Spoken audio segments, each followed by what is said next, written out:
Shalom Bapak dan Ibu sekalian, selamat mendengarkan khotbah dalam channel ini. Jangan lupa like dan subscribe. Terima kasih. Izinkan saya menceritakan kebaikan Tuhan di dalam hidup saya. Ini adalah kesaksian saya yang kedua.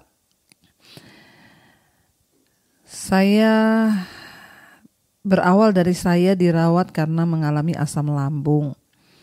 Dalam masa-masa pemulihan itu, saya merasa ketakutan yang berlebih.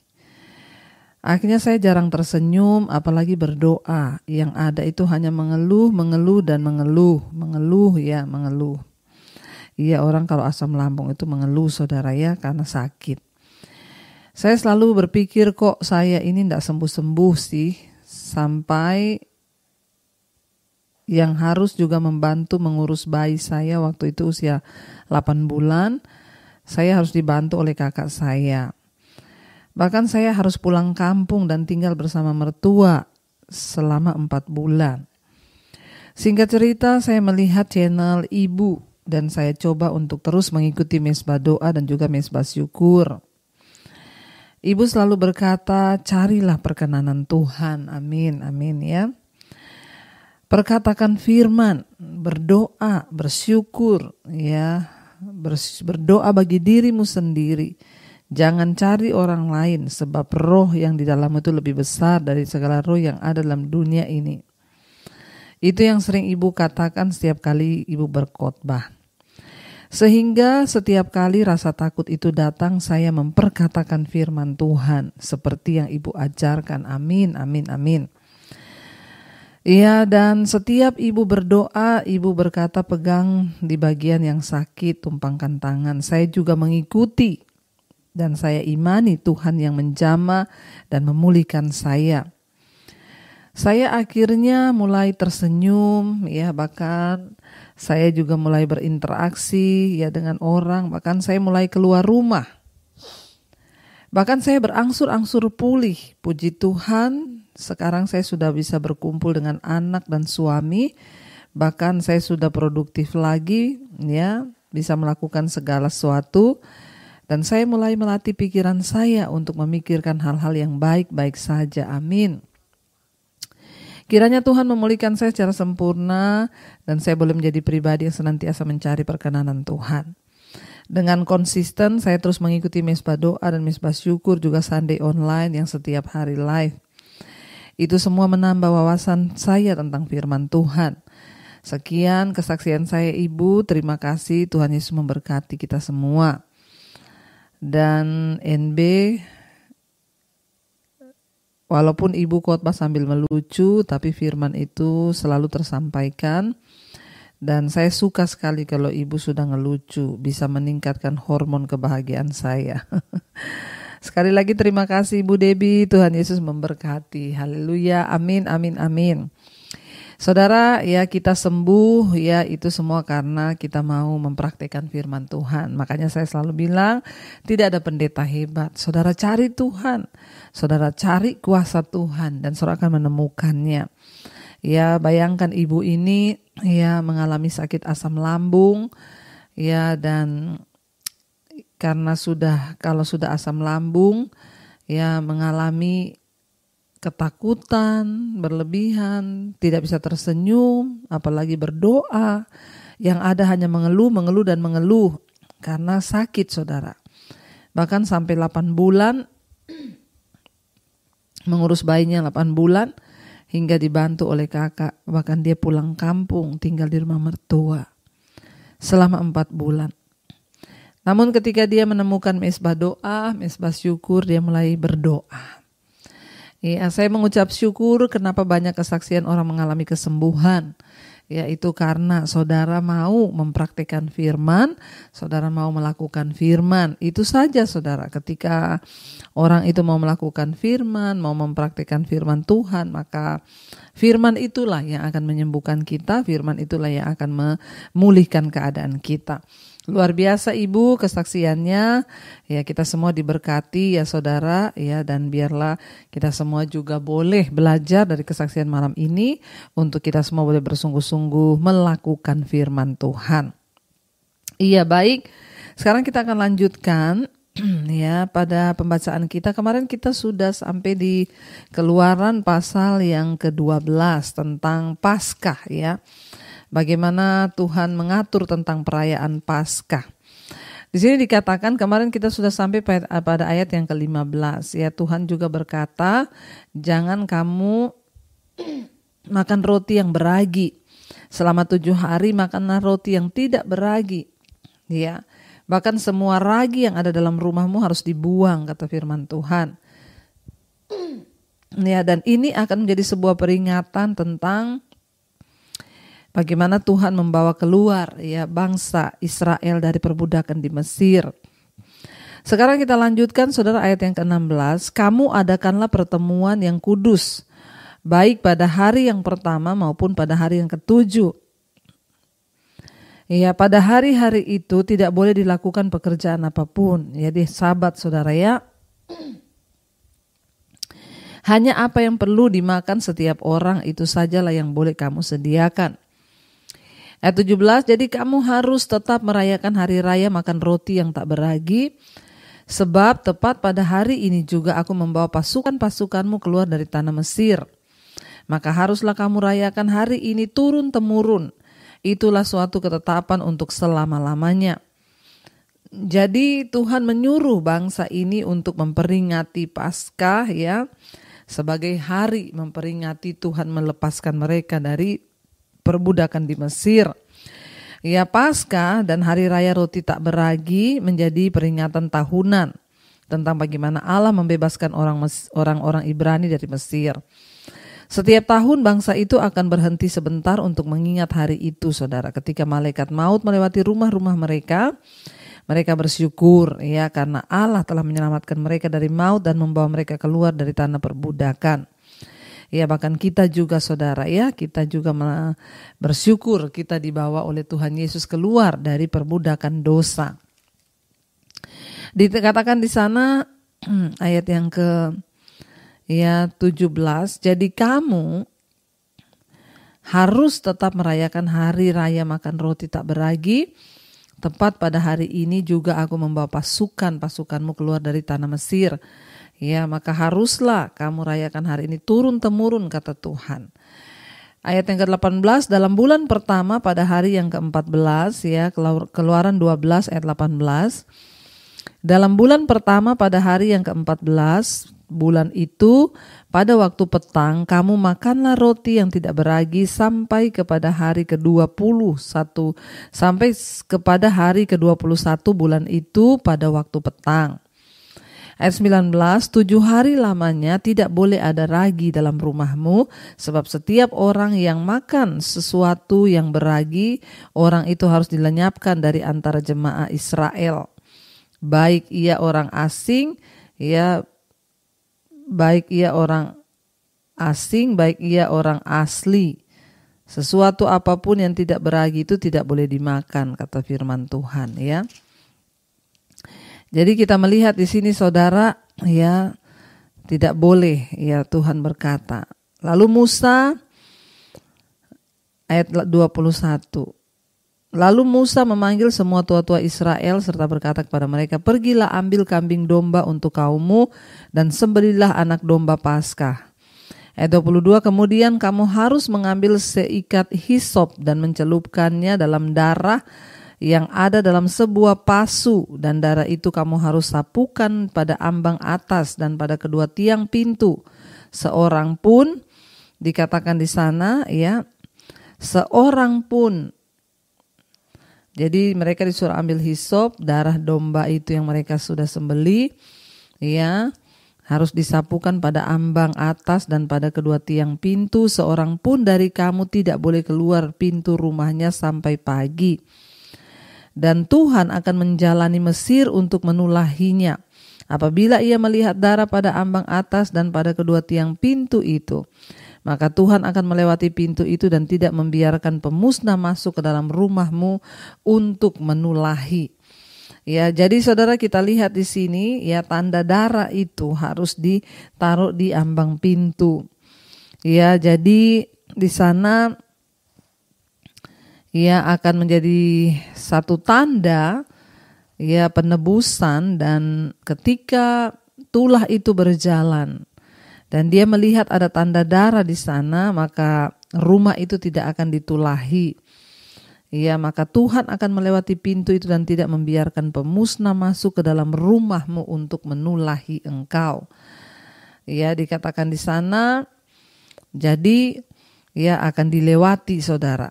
Kamu harus, ayat 24 dikatakan di sana, kamu harus memegang ini sebagai ketetapan sampai selama-lamanya bagi kamu dan bagi anak-anakmu. Karena itu saudara, kita ini percaya Yesus sudah menjadi anak domba Allah yang dikorbankan darahnya. Itu menjadi lambang dan tanda atas kita. Sehingga apa saudara? Sehingga ya ketika orang itu sudah ada tanda darah Yesus, yaitu pengorbanannya darahnya, ya maka dia ya tidak lagi akan kena kutuk. Kutuk sudah diputuskan karena kita sudah diberi tanda darah anak domba Allah, yaitu domba Paskah yang dari Allah, yaitu Yesus. Ya, kamu harus memegang ini sebagai ketetapan sampai selama-lamanya bagimu dan bagi anak-anakmu, Tuhan berkata. Dan apabila kamu tiba di negeri yang akan diberikan Tuhan kepadamu, seperti yang difirmankannya, maka kamu harus pelihara ibadah ini. Dan apabila anak-anakmu berkata kepadamu, apakah artinya ibadahmu ini? Maka haruslah kamu berkata, itulah korban Paskah bagi Tuhan yang melewati rumah-rumah orang Israel di Mesir ketika ia menulahi orang Mesir, tetapi menyelamatkan rumah-rumah kita. Lalu berlututlah bangsa itu dan sujud menyembah. 28, pergilah orang Israel lalu berbuat demikian seperti yang diperintahkan Tuhan kepada Musa dan Harun. Demikianlah diperbuat mereka. Ya, jadi Tuhan menyuruh saudara agar mereka ya melakukan apa yang sudah difirmankan Tuhan, ya. Dan ketika mereka melakukan, ya itu mereka mengalami perlindungan Tuhan. Ya, perjamuan Tuhan adalah peringatan Paskah kita tentang hidup baru serta kemerdekaan kita dari dosa. Ya, kali berikut ya kalau pergumulan dan pencobaan menghadang, kita harus ingat saudara ya bahwa Allah telah melepaskan kita dari masa lalu dan kutuk-kutuk dosa. Karena itu kita juga ya memperingati pengorbanan Kristus ya lewat perjamuan kudus. Itu artinya kita mengimani bahwa darah Yesus sudah menebus dan menjauhkan kita dari segala kutuk-kutuk ya, bahkan tulah-tulah. Saudara, dan dikatakan di sana ya kita akan melihat, sekarang kita lanjut pada ya masih di pasal 12, Keluaran pasal 12 sekarang ayat 29. Tulah ke-10 anak sulung mati orang Israel keluar dari Mesir. Maka pada tengah malam Tuhan membunuh tiap-tiap anak sulung di tanah Mesir, dari anak sulung Fir'aun yang duduk di tahtanya sampai kepada anak sulung orang tawanan yang ada di dalam liang tutupan, beserta dengan ya anak sulung hewan. Jadi semua anak sulung ya, baik itu anak sulung Fir'aun, orang Mesir, bahkan anak sulung hewan, semua tidak ada yang terluput ya, mati yang ada di Mesir, saudara. Ya, dikatakan di sana semuanya mati dilewati oleh tulah itu. Ya, dan dikatakan di sana lalu bangunlah Fir'aun pada malam itu bersama-sama pegawainya dan semua orang Mesir, kedengaranlah seruan yang hebat di Mesir, sebab tidak ada rumah yang tidak ada kematian. Bayangkan saudara ya, setiap anak sulung orang Mesir meninggal dunia. Tetapi anak-anak orang Israel diluputkan karena ada darah domba yang telah dibubuhkan pada tiang-tiang pintu rumah mereka. Demikianlah dimulainya kisah tentang penebusan yang merupakan tema utama dari Alkitab ya. Penebusan itu berarti kita dibeli kembali, ditebus ya. Tadinya kita ini sudah terjual kepada dosa, kepada kutuk, kepada kebinasaan. Tapi kita ditebus artinya kita dibeli kembali. Ya, dan diselamatkan dari penawanan atau dibayar ya, membayar uang tebusan itu artinya penyelamatan, penebusan. Ya, satu cara untuk membeli kembali seorang budak adalah dengan memberikan budak lain yang seimbang. Ya, atau yang lebih baik pada zaman itu masa perbudakan. Ya, jadi harus dibeli, harus ditebus ya. Inilah cara yang dipakai oleh Allah untuk membeli kita kembali. Dia memberikan anaknya sebagai gantinya. Jadi ya Tuhan itu bekerja saudara sesuai dengan ya apa yang sudah ditulis ya di dalam hukum-hukumnya. Tidak ada satupun yang keliru. Benar Yesus datang, dulu saya berpikir kenapa Yesus harus mati? Ya memang dia datang untuk mati. Karena itulah tujuan Tuhan saudara ya. Dia menjadikan kita ya tebusannya dibeli dengan harga yang mahal yaitu darah Yesus. Pada masa perjanjian lama Allah itu menerima persembahan ya secara simbolis. Yesus belum dikurbankan, maka Allah menerima nyawa seekor binatang sebagai ganti nyawa, yaitu ya korban darah anak lembu, ya sapi, domba. Namun ketika Yesus datang, Tuhan sendiri, Allah sendiri yang sudah menukar kehidupannya dengan kehidupan kita saudara. Ya, dia menanggung hukuman dosa yang seharusnya kita pikul. Jadi kita ini ditebus dari cara hidup kita yang lama. Makanya firman Tuhan berkata, kamu telah ditebus dari cara hidupmu yang sia-sia, yang kamu lakukan dan itu menemui kebinasaan. Tetapi sekarang kamu ditebus dan kamu harus menjadi ciptaan baru. Makanya orang yang sudah menerima Yesus, dia menerima karya penebusan, harusnya hidupnya berubah, dia menjadi ciptaan baru. Ya, dan Tuhan sudah menukarkan kehidupannya yang sempurna dengan kehidupan kita yang penuh dosa. Dia menanggung hukuman dosa yang seharusnya kita yang pikul. Manusia berbuat dosa, harusnya manusia yang binasa. Tapi Tuhan tahu kita tidak sanggup. Jadi dia menebus kita dengan kuasa. Ya, kuasanya dia memulihkan kita. Bahkan korban Yesus membuat semua korban-korban yang lain tidak diperlukan lagi. Makanya tidak ada lagi korban penghapus dosa. Anak lembu, sapi, karena darah Yesus dia menjadi korban Allah yang sempurna. Karena itu kita harus menyadari hal itu saudara, kita sudah dibebaskan dari perbudakan dosa. Ada orang-orang yang terus hidup diperbudak dosa, ya terus hidup mabok, terus bersinah. Ini namanya Anda masih diperbudak. Makanya orang yang sudah ditebus itu harusnya dia tidak lagi hidup di dalam dosa. Ya karena dia sudah ditebus, harganya lunas dibayar dan karena itu ya hidupnya dia muliakan Tuhan. Tapi kalau ada orang masih terus hidup dalam kenajisan, terus bersinah, terus merokok, terus mabok, Anda masih diperbudak dan Anda belum menerima karya penyelamatan Yesus. Makanya Anda harus bertobat, menyerahkan diri, dibaptis sehingga Anda bisa dibebaskan saudara ya dari kehidupan yang lama. Ayat yang ke-31 berkata saudara di sana ya. Firman Tuhan berkata, tadi kita sudah baca sampai ayat ya tulah ke-10. Maka pada tengah malam ya, akhirnya berjalan. Terdengar suara tangisan di Mesir. Kenapa? Semua anak sulung mati. Bayangkan mulai dari anaknya Fir'aun, orang Mesir. Semua rumah ada kematian. Mengerikan sekali saudara. Ayat 31 berkata, lalu pada malam itu dipanggilnyalah Musa dan Harun. Katanya, bangunlah. Keluarlah dari tengah-tengah bangsaku, baik kamu maupun orang Israel, pergilah beribadah kepada Tuhan, seperti katamu itu. Ayat 32, bawalah juga kambing dombamu dan lembu sapimu seperti ya kotamu itu ya. Tetapi pergilah dari sini dan pohonkanlah juga berkat bagiku. Orang Mesir juga mendesak dengan keras kepada bangsa itu, menyuruh bangsa itu pergi dengan segera dari negeri itu, sebab kata mereka, nanti kami akan mati semua.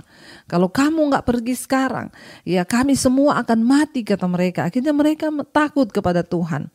34, lalu bangsa itu mengangkat adonannya sebelum diragi. Dengan tempat adonan, mereka terbungkus dalam kainnya di atas bahunya. Orang Israel melakukan juga seperti kata Musa. Mereka meminta dari orang Mesir barang-barang emas dan perak, ya serta kain-kain. Dan Tuhan membuat orang Mesir bermurah hati terhadap bangsa itu sehingga memenuhi permintaan mereka. Seperti yang sudah Tuhan katakan kan, kalau kamu mau pergi, minta emas perak, minta kekayaan mereka. Maka Tuhan menaruh kepada mereka hati yang bermurah hati sehingga bangsa itu memberikan semua yang mereka minta. Demikianlah mereka merampasi orang Mesir itu. Ayat 37, kemudian berangkatlah orang Israel dari Ramses ke Sukot. Kira-kira 600.000 orang laki-laki berjalan kaki, tidak termasuk anak-anak. Juga banyak orang dari berbagai-bagai bangsa turut dengan mereka. Lagi sangat banyak ternak, kambing, domba, dan lembu sapi. Saudara bayangkan 6.000 orang laki-laki, tidak termasuk anak-anak dan perempuan yang dihitung, itu berjalan saudara dengan lembu, sapi, kambing, domba. Waduh, saudara bisa bayangkan saudara ya, itu wah, mereka benar-benar ya satu kelompok yang besar ya, disuruh Tuhan pergi.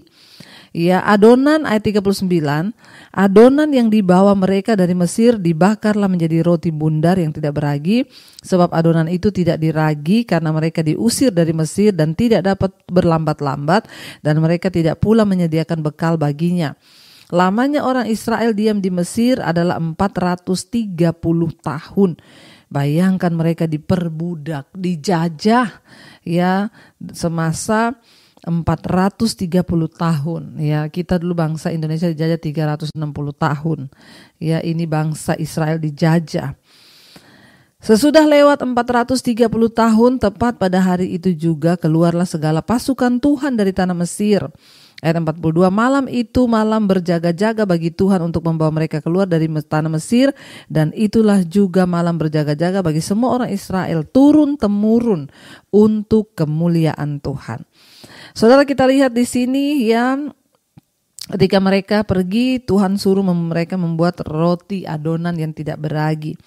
Papan pembuat adonan terbuat dari kayu, tembaga, atau tanah liat, digunakan untuk membuat adonan.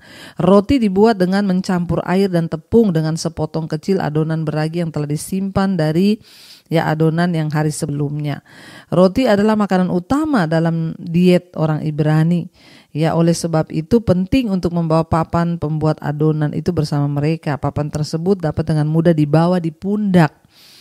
Ya, jumlah orang yang pergi meninggalkan Mesir diperkirakan sekitar 2 juta orang. 6.000 laki-laki, anak dan perempuan ya, diperkirakan itu sebanyak 2 juta.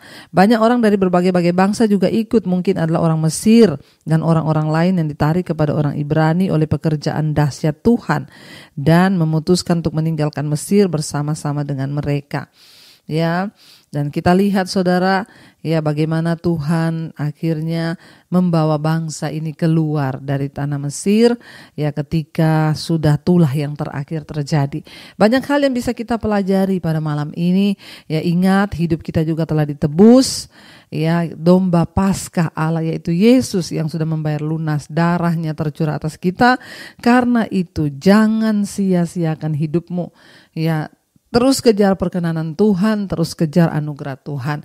Saya percaya dan saya berdoa saudara kita semua semakin mengenal Tuhan lebih dan lebih lagi, ya, dan semakin mengandalkan Tuhan. Kita bersyukur, tetap saudara bawa dalam doa. Kita akan lanjutkan besok ya, rencana kita untuk ya berangkat ke Israel tanah perjanjian bersama-sama jemaat Mesbah Doa, untuk kita boleh melihat di sana tempat-tempat Yesus pernah ada. Ya, saudara tetap bawa dalam doa supaya ini benar-benar menjadi satu perjalanan ya retreat kita bersama dengan Tuhan. Puji Tuhan kita mendapat kesempatan juga untuk conference di sana ya, buat Mesbah Doa kita nanti live dari sana ya, dan kita percaya saudara semua itu karena anugerah Tuhan. Tetap berdoa setiap kerinduan saudara ya, Tuhan selalu punya cara untuk menjawab doa-doa kita. Mari kita tundukkan kepala, kita berdoa. Terima kasih Bapa, kami mengucap syukur buat malam hari ini Tuhan yang mengumpulkan kami di Mesbah Doa.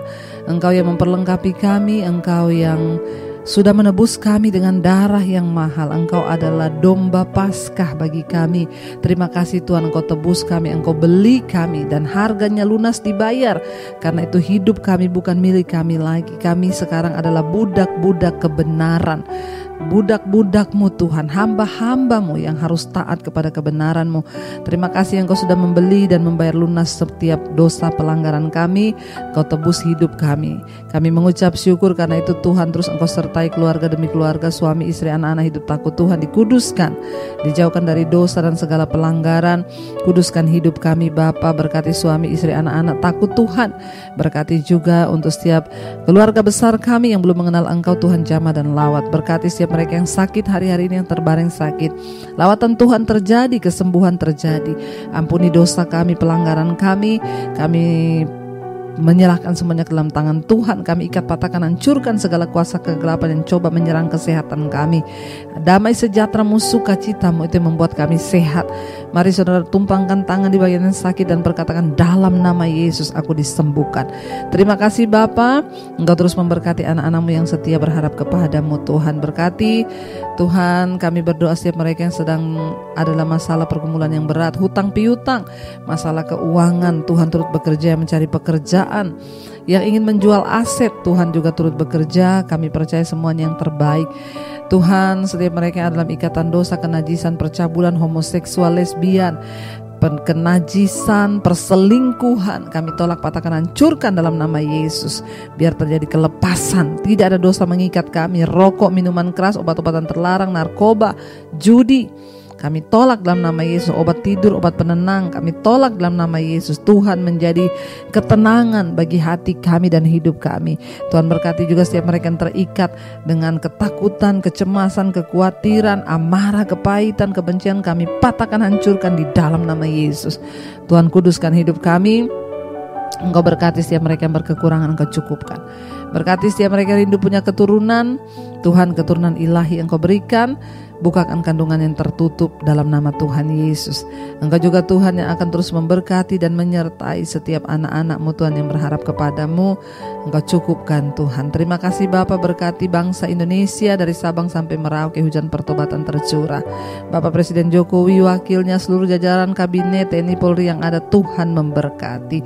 Kami menyerahkan seluruh bangsa ini ke dalam tangan-Mu, diberkati tanah, air, udara, pertaniannya, kebunannya, peternakannya, pertambangannya, bahkan seluruh rakyat Indonesia diberkati Tuhan. Roh takut akan Tuhan ada di atas bangsa ini Bapa. Terima kasih, berkati semua bangsa-bangsa di 5 benua, Asia, Afrika, Amerika, Eropa, Australia. Tuhan memberkati negara-negara yang bertikai sampai hari ini Tuhan. Engkau turut bekerja mendatangkan kebaikan di dalam nama Tuhan Yesus. Terus Bapa, anugerah-Mu turun atas setiap kami yang setia berdoa. Kami percaya yang sakit disembuhkan, yang beban berat Engkau beri kelegaan. Buka hati dan tangan-Mu, terimalah kiranya berkat dari Allah Bapa, cinta kasih Tuhan Yesus Kristus, penyertaan Allah Roh Kudus menyertai hidup-Mu mulai hari ini bahkan sampai kali yang kedua. Tuhan Yesus datang kembali menjemput setiap kita yang setia, sehingga nama kita tercatat dalam kitab kehidupan. Dalam nama Tuhan Yesus yang percaya diberkati Tuhan, katakan bersama, amin.